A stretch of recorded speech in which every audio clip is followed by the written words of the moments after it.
Depression के मुतल्लिक़ आज हम बात करने जा रहे हैं। डिप्रेशन को एक मूड डिसऑर्डर के तौर पर दर्जाबंद किया जाता है। इसे उदासी, खो जाने या गुस्से के एहसास के तौर पर भी बयान किया जा सकता है, जो किसी शख्स की रोज़मर्रा की सरगर्मी में मुदाखलत करते हैं।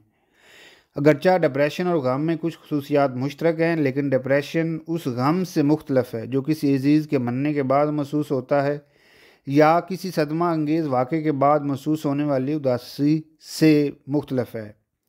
डिप्रेशन आम तौर पर खुद से नफ़रत या खुद एतमादी की कमी का बायस बनता है, जबकि गम में अमूमन ऐसा नहीं होता। गम में जज्बाती दर्द के एहसासात के साथ साथ मुस्बत जज्बात और मरहूम की खुशगवार यादें भी शामिल होती हैं। मेजर डिप्रेसिव डिसऑर्डर में उदासी के एहसासात मुस्तकिल होते हैं। लोग मुख्तलिफ़ तरीक़ों से डिप्रेशन का तजर्बा करते हैं। ये आपके रोज़मर्रा के कामों में मुदाखलत कर सकता है, जिसके नतीजे में वक्त का ज़िया और आपकी पैदावारी सलाहियत कम हो सकती है। ये ताल्लुकात और कुछ दायमी सेहत की हालतों के बारे को भी मुतासर कर सकता है।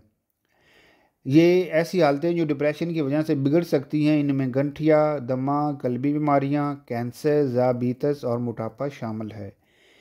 ये समझना भी ज़रूरी है कि कभी कभी उदास होना ज़िंदगी के एक मामूली हिस्सा है।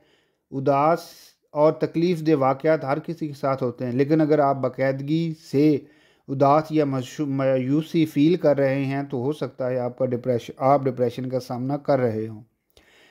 डिप्रेशन की अलामात। डिप्रेशन सिर्फ मुस्तकिल उदासी महसूस करने से ज़्यादा हो सकती है। डिप्रेशन मुस्तकिल उदासी महसूस करने से ज़्यादा हो सकता है। मेजर डिप्रेशन मुख्तलिफ़ किस्म की अलामात का सबब बन सकती है। कुछ अलामात आपके मूड को मुतासर करती हैं, जबकि कुछ आपके जिस्म को मुतासर करती हैं। ये अलामात मुस्तकिल भी हो सकती हैं या वक्ती फ़वक्ती आती जाती भी रहती हैं। आम तौर पर जो अलामात हैं डिप्रेशन की, हर शख्स जिसे डिप्रेशन हो एक ही अलामात का तजर्बा नहीं करता। अलामात, शिद्दत, तकरार और दुरानियाँ भी मुख्तलिफ हो सकता है। अगर आप जो मैं आपको इंफॉर्मेशन बता रहा हूँ, जो आपको बीमारियाँ बता रहा हूँ, अगर आप इन सूरत हाल का सामना कर रहे हैं तो यकीनन आप डिप्रेशन में हैं।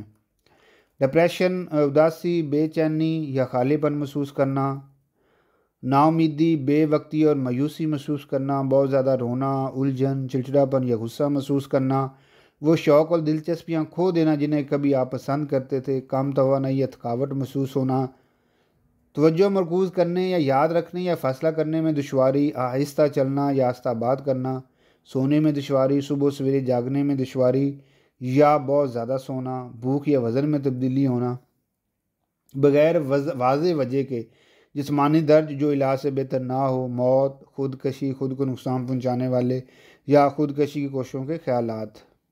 डिप्रेशन की अलामात मुख्तलिफ़ लोगों में मुख्तलिफ़ तरीक़ों से ज़ाहिर हो सकती हैं, जैसा कि मर्द, औरतें, नौजवान और बच्चे। आमूमी तौर पर जो अलामात सब में बताई गई हैं वो मैंने आपके साथ शेयर कर दी हैं। मज़ीद अलामात भी आपसे शेयर करने जा रहा हूँ, जिसमें अगर आप अपने मूड की बात करें तो उसमें ख़ास तौर पर ख़वातीन में गुस्सा, जहरियत, चिड़चिड़ापन, बेचैनी या बेकरारी, जज्बाती हालत, खाली, उदासी या नाउम्मीद महसूस करना, दिलचस्पी खो देना, जिनसी दिलचस्पी खो देना, जिनसी ख्वाहिश में कमी होना या जिनसी कारकर्दगी में कमी होना, ज़हनी सलाहियतों में तवज्जो मरकूज़ ना कर पाना, बातचीत के दौरान खलल आना, सही से बात ना कर पाना, नींद ख़राब होना, जिस्मानी हालत में थकावट और दर्द सर और हाजमा के मसाइल हो जाना। ये चीज़ें थी जो मैंने आपके साथ डिस्कस की। उम्मीद है कि इसको सुनने के बाद आप अपने अंदर डिप्रेशन को जान सकें कि आपके अंदर डिप्रेशन है या नहीं।